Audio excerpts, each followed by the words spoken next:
Bonjour à tous et à toutes, c'est vraiment une joie d'être avec vous aujourd'hui, de pouvoir communiquer en tout cas avec vous. J'aimerais ce matin vous parler de quelque chose qui est dépendant effectivement de ce qu'on est en train de vivre actuellement. J'ai pas envie d'être grave aujourd'hui ou de vous faire peur, c'est vraiment pas mon but, c'est vraiment pas mon intention. Mais il y a des choses sur lesquelles nous devons être attentifs par rapport au moment que nous vivons, parce que ce sont des temps particuliers. Ces temps particuliers où nous devons de rester fermement attachés à l'espérance qui est la nôtre, à rester fermement attachés à notre Dieu, à rester fermement attachés à sa parole. Et le titre de mon message pourrait être celui-là: de qui dépends-tu réellement? De qui dépends-tu réellement? Nous sommes dans une société qui est effectivement très influencée par tout ce qui est technologie, par les réseaux sociaux, notamment beaucoup les jeunes, peut-être les moins jeunes aussi, vous me direz. Mais en tout cas, il y a toujours quelque chose au travers de ce que nous vivons, au travers des différents moyens que nous avons, qui viennent inconsciemment ou pas influencer notre vie, influencer nos décisions, influencer notre manière de vivre. Et j'aimerais qu'on puisse lire ensemble ce passage qui se trouve dans Romains 12, verset 2. Romains 12, verset 2. Donc je prends ma Bible avec vous. Et Romains 12, verset 2 nous dit: ne vous conformez pas au monde actuel, mais soyez transformés par le renouvellement de l'intelligence, afin de discerner quelle est la volonté de Dieu, ce qui est bon, agréable et parfait. Et dans ce passage qui est vraiment un passage extraordinaire de la parole de Dieu, il nous est dit de ne pas imiter, de ne pas suivre les courants de ce monde, qui sont, eux, porteurs d'une mauvaise influence, porteurs de mauvaises nouvelles. Et cela doit devenir une règle pour chacune de nos vies, pour ma vie, pour ta vie. Cela doit devenir une règle, une ligne de conduite.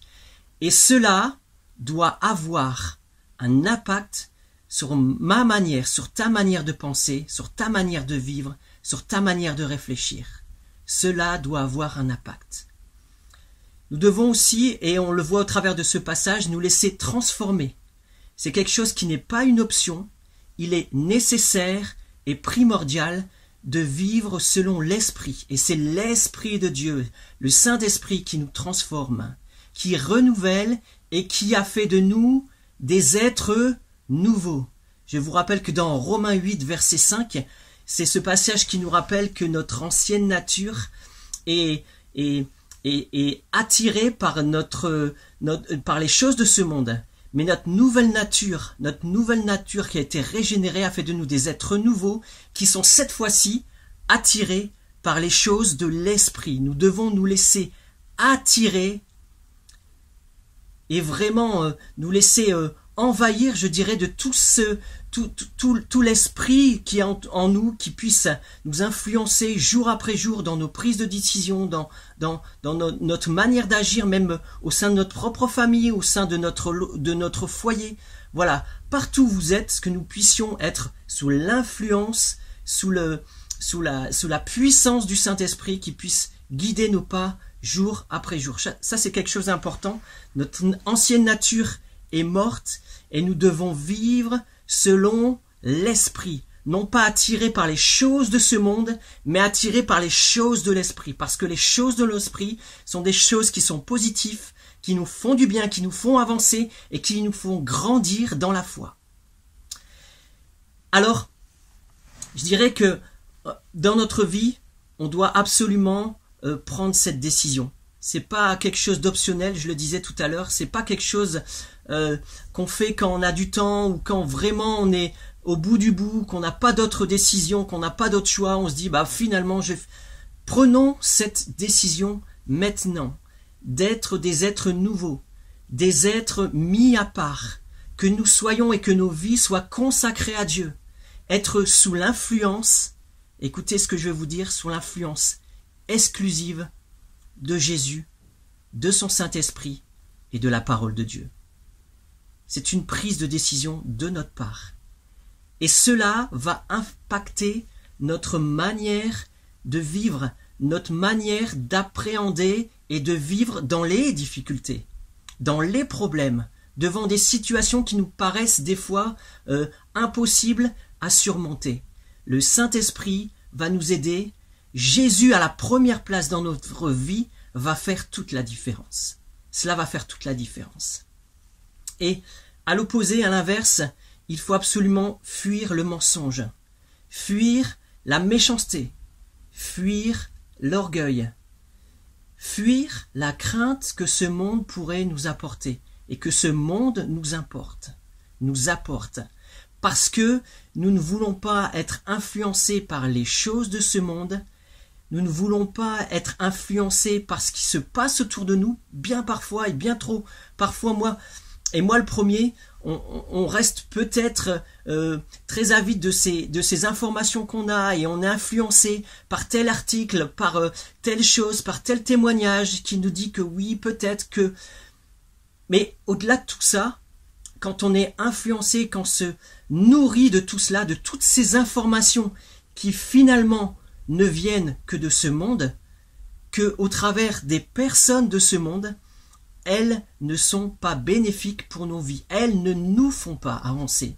Elles nous font au contraire reculer et nous éloigner du plan parfait que Dieu a pour chacune de nos vies, pour chacune de vos vies. Et je dirais que la personne et ce qui influence correctement votre vie est celui qui devrait être et qui doit être et qui veut être le maître de votre vie. C'est Jésus lui-même, le Saint-Esprit en vous. C'est la puissance du Saint-Esprit qui doit vous remplir jour après jour. Et Jésus doit être celui qui guide vos pas, celui qui guide vos décisions. Non pas l'esprit de ce monde, qui lui est un mauvais influenceur, qui est un mauvais maître. Le monde veut t'attirer vers le bas. Mais Jésus veut t'attirer vers le haut, veut t'attirer et veut te rapprocher de la présence et de la puissance de ton Dieu. Il faut en tout cas faire taire les bruits de ce monde, même s'ils sont parfois intéressants, s'ils peuvent avoir cette apparence d'être des choses intéressantes pour nos vies. Je ne vis pas de manière reclus dans mon coin. J'aime me tenir informé, me tenir au courant de ce qui se passe autour de moi, parce que je veux avoir de la compassion pour les gens qui sont en dehors. Je veux avoir de la compassion pour les gens et tous ceux qui sont loin de Christ, qui sont éloignés de Dieu et qui sont appelés malheureusement à passer des temps douloureux dans l'éternité. Mais nous voulons être des porteurs et des porteuses de la bonne nouvelle de Jésus-Christ. Alléluia, alléluia, alléluia. Alors laissons-nous remplir et envahir jour après jour de la personne de Dieu, dans la prière, dans sa présence, dans sa parole. Prenons les temps qui nous sont impartis dans cette période particulière. Vous savez, on est toujours et constamment en train de courir après le temps. Mais là, nous n'avons pas d'excuses. Le temps, nous l'avons. Certaines personnes, certes, travaillent et je veux les bénir. Moi, je travaille quelques jours par semaine, mais j'ai du temps. J'ai du temps pour faire des choses que je n'ai pas d'habitude. Et nous avons le temps de nous plonger dans la présence de Dieu. Si nous passions autant de temps à lire peut-être des articles, à lire des informations, que de passer du temps dans la présence de Dieu, dans la prière, dans sa toute-puissance, je pense que le résultat du temps que nous passons a un impact réel sur notre manière de vivre, notre manière de penser et notre manière d'envisager l'avenir, notre manière d'appréhender tous les problèmes, toutes les difficultés. Vous savez, moi le premier, je me pose parfois des questions sur ce qu'on est en train de vivre. Et je me dis pourquoi. Mais au-delà des pourquoi, j'ai une réponse qui est claire, qui est nette, qui est précise. Et cette réponse se pose et s'appuie sur la parole de Dieu, parce que mon Dieu ne m'abandonne pas, il ne vous abandonne pas. Là où vous êtes peut-être dans vos situations difficiles, il est avec vous, il vous connaît, Il vous connaît mieux que vous-même. Il prend soin de vous. Mais il faut que vous le laissiez avoir cette influence parfaite qu'il peut avoir dans votre vie. Laissez Jésus être l'influenceur de votre vie et faites taire tous les mauvais bruits de ce monde, tous les mauvais conseils de ce monde. Parce que l'adversaire de votre âme, de notre âme, veut nous faire chuter, veut nous faire douter, veut nous faire nous éloigner de Dieu. Et j'aime cette citation que j'ai entendue il y a quelque temps de la part d'un homme de Dieu qui nous dit que la Bible, la parole de Dieu, elle nous éloigne du péché. Mais le péché nous éloigne de la Bible. Retenez bien cela. La Bible nous éloigne du péché. Mais le péché nous éloigne de la Bible. Alléluia, amen. Est-ce que vous êtes d'accord avec ça? En tout cas, j'espère de tout mon cœur que ce message vous fait du bien, vous a fait du bien autant qu'il m'a fait du bien au moment où je l'ai préparé. Et peut-être la dernière chose que je pourrais vous laisser en toute humilité, vraiment, c'est avec tout mon cœur que je vous ai parlé, avec simplicité, et ne le prenez pas vraiment comme un jugement ou comme une situation qui est sans retour. Si vous êtes dans une mauvaise situation, si vous êtes et vous gardez vos yeux fixés malheureusement sur les choses de ce monde et sur tous les sentiments de peur, de crainte, ce n'est pas un point de non-retour, parce que Dieu vous attire à lui. Il vous attire à lui dans son amour, dans sa paix, et il veut vous attirer, Et charge à vous de changer de focus par rapport au temps que vous êtes en train de vivre. Laisse Jésus être celui qui influence ta vie, qui prend le contrôle de ta vie. Laisse le Saint-Esprit prendre le contrôle de ta vie. Et la dernière chose peut-être que je pourrais vous laisser, c'est cet encouragement, cette manière de faire, en tout cas, cette ferme décision que vous pouvez prendre et qui ne vous décevra jamais. C'est celle-ci, c'est de garder les yeux fixés sur Jésus. Hébreux 12, verset 2 nous en parle. Hébreux 12, verset 2. Gardez les yeux fixés sur Jésus. Et je dirais, gardez les yeux continuellement fixés sur Jésus, qui est le seul capable d'influencer correctement votre vie et de vous attirer à lui et de vous tirer vers le haut et de vous faire grandir, de vous faire maturer dans la foi et de vous permettre de passer des étapes dans ces temps que nous vivons. Voilà vraiment cet encouragement pour vous aujourd'hui.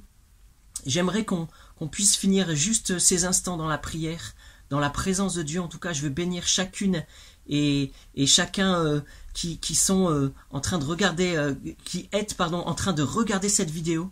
Nous sommes un seul corps, nous sommes tous unis en lui, et je veux que nous puissions garder cela, en tout cas gravé dans le fond de nos cœurs. C'est que Dieu nous aime, il nous bénit, il nous protège, il nous guérit, et il veut en tout cas, et c'est le but, c'est pour ça qu'il est venu sur terre, que Dieu s'est fait homme en la personne de Jésus. Il veut qu'il ait une influence complète sur notre vie. Pas sur une partie de notre vie, pas sur une partie de notre manière de penser, mais il veut avoir une influence complète sur ta vie. Il veut être à l'œuvre de ta vie et il veut avoir un impact sur ta vie spirituelle, sur ta vie familiale, dans ta vie professionnelle. Seigneur, je veux te louer, te prier, te remercier pour chacun et chacune d'entre nous, Seigneur. Merci pour ton Église, parce que je suis convaincu qu'au travers de cette période, Seigneur, tu vas la faire grandir, Seigneur. Tu vas la faire maturer. Je veux te bénir pour chacun et chacune, te demandant de les bénir, de les garder, de garder les familles, Jésus. Que ton nom soit loué, que ton nom soit exalté, Seigneur, et que chacun et chacune puisse grandir en toi, puisse maturer en toi, puisse garder les yeux fixés sur toi, afin que tu sois le seul qui ait de l'impact, qui ait de l'influence dans nos vies, dans nos prises de décision, et ce, seulement pour la gloire de ton nom. Béni sois-tu, Père de gloire, Que ton nom soit loué, exalté à jamais. Béni sois-tu, Jésus.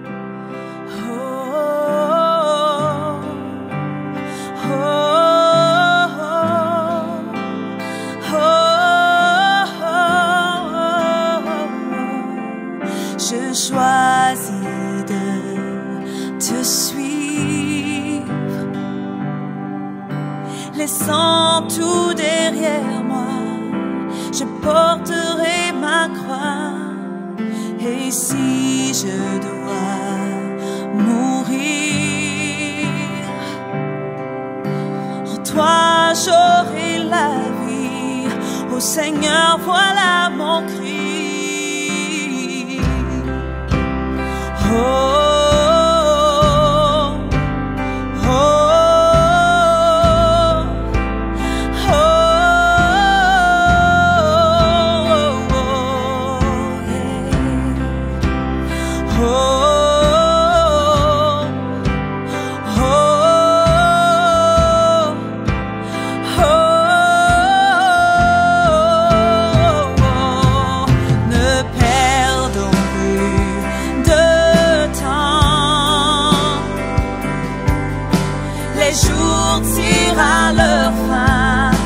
Voici les pour rien, il appelle en disant: mon enfant, tu es choisi pour un temps comme celui-ci. Je choisis de te suivre, laissant tout derrière moi. Je porterai ma croix, et si je dois mourir, en toi j'aurai la vie. Ô Seigneur, voilà mon cri.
Ne perdons plus de temps, les jours tirent à leur fin. Voici